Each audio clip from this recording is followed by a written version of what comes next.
आप देख सकते हैं हम वहाँ से आए हैं, तो अभी हम ऊपर जा रहे हैं। तकरीबन 30 मिनट हो गए हम ऊपर चढ़ते जा रहे हैं, बहुत थक गए हम।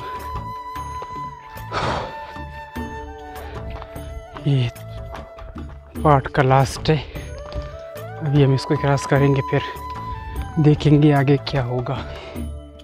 ये वो रास्ता है जो हमने तय की है, यहाँ से अभी ऊपर जाएंगे हम। ये तीसरी बार है मैं बैठ गया हूँ, थक गया हूँ। वहाँ से वो मोटरसाइकिल का रास्ता है जो मुश्किल से लोग जाते हैं, यहाँ से सिर्फ वो जाते हैं जो यहाँ के रहायशी हैं, दूसरे नहीं जा सकते। ये आप देख रहे हैं हम यहाँ से आए हैं, यहाँ से नीचे से। ये सिर्फ देखने में इस तरह है, बाकी ये 40 मिनट हो गए हम रास्ते में, सिर्फ और सिर्फ ऊपर चढ़ते जा रहे हैं हम। 6 दफ़ा मैं आफ्टिंग हुआ है, रुक गया हूँ।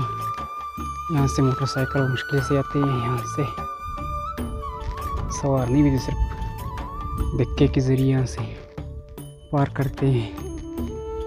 देख रहे हैं पहाड़ों का नज़ारा।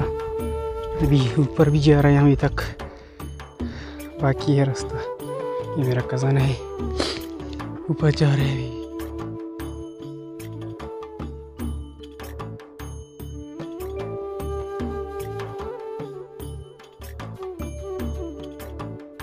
पहाड़ की लास्ट में हमने एक अजीब सा गार देखा, तो रहायशी लोगों का कहना है कि यहाँ से हवा निकलता है, यानी कि ज़मीन की बुखार यहाँ से निकलता है।